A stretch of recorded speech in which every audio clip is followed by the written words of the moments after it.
Assalamualaikum warahmatullahi wabarakatuh.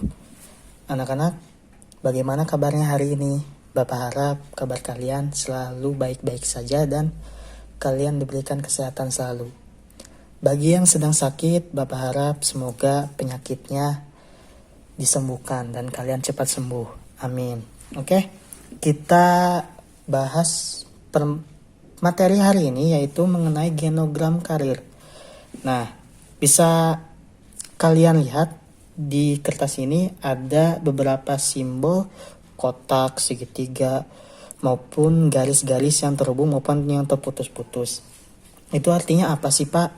Oke, Bapak akan menjelaskan terlebih dahulu bahwa pada umumnya genogram ditulis ataupun digambar minimal 3 lintas generasi. Maksudnya itu apa? 3 lintas generasi itu yang berarti ada generasi kamu, generasi ayah dan ibu kamu, dan generasi kakek dan nenek kamu. Nih, ini generasi kamu nih, generasi kamu, generasi ayah dan ibu, lalu generasi kakek dan nenek. Oke, kita lanjut ke apa arti dari simbol-simbol yang ada di sini, yang ada di genogram karir ini. Oke, kita lanjut ya. Pada umumnya, laki-laki akan disimbolkan dengan simbol persegi panjang ataupun kotak. Lalu perempuan pada umumnya disimbolkan dengan simbol segitiga. Oke? Berarti kakek disimbolkan dengan kakek, ayah, ataupun kamu yang laki-laki berarti disimbolkan dengan persegi panjang ataupun kotak. Begitupun dengan nenek, ibu, ataupun kamu yang perempuan disimbolkan dengan simbol segitiga. Oke, kita lanjut. Ini apa sih, Pak, yang garis-garis ini? Nah, ini disebut dengan garis tegas. Garis tegas itu mengandung arti bahwa memiliki hubungan yang dekat dalam generasi antar generasi ini. Seperti ayah dengan anak memiliki hubungan yang dekat, ibu dengan anak, ataupun kakak dan adik, saudara dengan saudara. Oke, begitupun dengan yang lain, hubungan dekat, jika diberi garis yang tegas sebutannya. Lalu ada juga nih, garis yang terputus-putus. Itu berarti memiliki hubungan yang jauh. Pada saat itu, memiliki hubungan yang jauh. Pada saat itu. Lalu ada juga nih garis yang diberi tanda miring atau garis miring 2 atau disebut juga pagar. Nah, itu berarti menunjukkan bahwa pada satu hubungan ini telah terjadi perceraian. Oke. Lalu ada lagi nih simbol yang diberi silang. Itu berarti bahwa anggota tersebut telah meninggal dunia. Dalam contoh ini yaitu nenek dari ayah telah meninggal dunia, begitupun dengan kakek dari ibu telah meninggal dunia. Nah, kepala keluarga biasanya digambar ataupun ditulis di sebelah kiri kepala keluarga. Dari kakek, lalu ayah. Begitupun kamu nanti yang akan menjadi kepala keluarga nanti. Begitupun kalau ibu, istri digambar di sebelah kanan. Dari nenek, ibu, begitupun kamu yang akan menjadi istri nanti. Lalu kita lanjut ya. Lalu anak pertama selalu ditulis dari sebelah kiri. Lalu lanjut ke anak kedua, ke anak ketiga, dan sebagainya. Dalam contoh ini seperti anak pertama yaitu anak sulung di sebelah kiri, anak kedua, anak tengah di kotak yang kedua, lalu anak ketiga, anak sulung di kotak yang ketiga. Begitupun dengan jumlah saudara-saudara yang dimiliki. Nah, untuk penggunaan simbol silang ataupun simbol garis miring ini bisa digunakan sesuai dengan keadaan keluarga kalian saat ini. Mungkin ada yang kakek neneknya masih hidup, mungkin ada kakek yang neneknya telah meninggal, diberikan keterangan simbol-simbol silang tersebut. Jangan lupa. Lalu kita lanjut ke generasi yang kedua, yaitu generasi ayah dan ibu kalian. Nah, pertama kan dihubungkan dengan garis putus-putus, yang berarti hubungan saat itu jauh.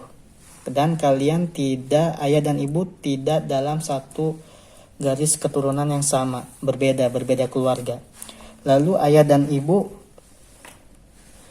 dipertemukan, lalu dalam satu ikatan suci yaitu pernikahan, dan memiliki beberapa orang anak.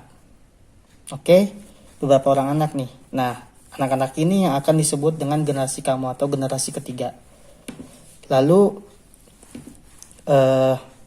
pada contoh kali ini, ayah dan ibu telah bercerai, ditandai dengan tanda ini.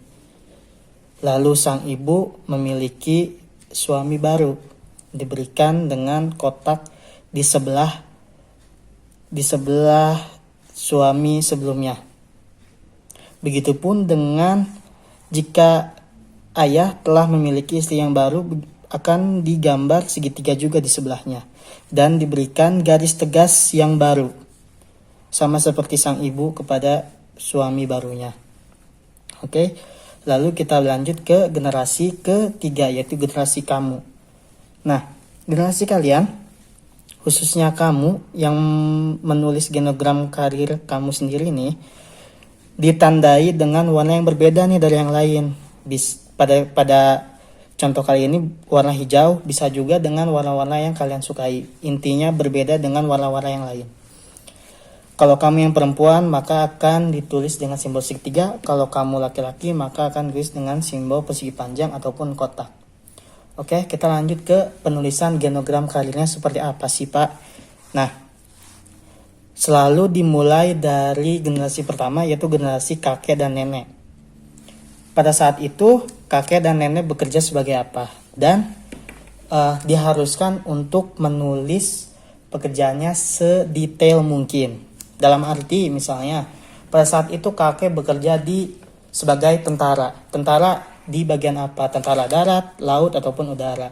Lalu di bagian apa nih di bagian tentaranya? Mungkin begitu juga dengan nenek, saat itu bekerja sebagai polisi ataupun sebagai guru apa.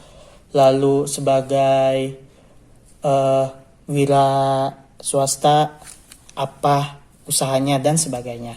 Begitupun lanjut ke generasi kedua, generasi ayah dan ibu kalian maupun paman ataupun bibi kalian.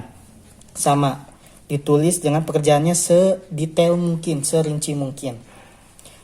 Pekerjaan ayah, apa aja nih yang udah ayah memiliki, kerjaannya apa aja nih.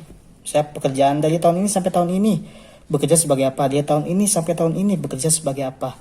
Lalu dari tahun ini hingga sekarang bekerja sebagai apa. Begitupun juga dengan ibu maupun dengan paman ataupun bibi juga.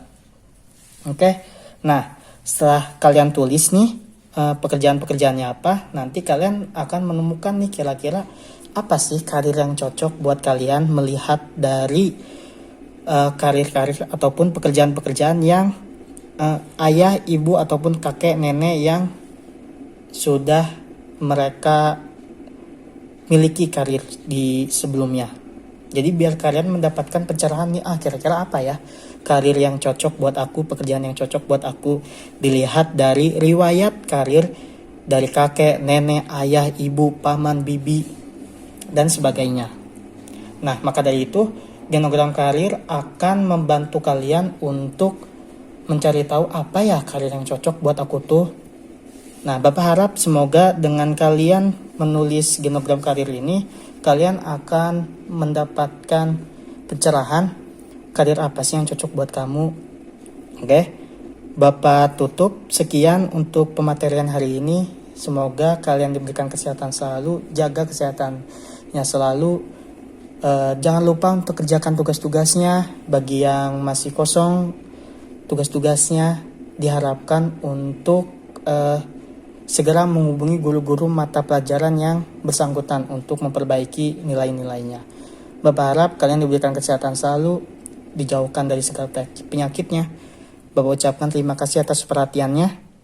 Wassalamualaikum warahmatullahi wabarakatuh. Dadah.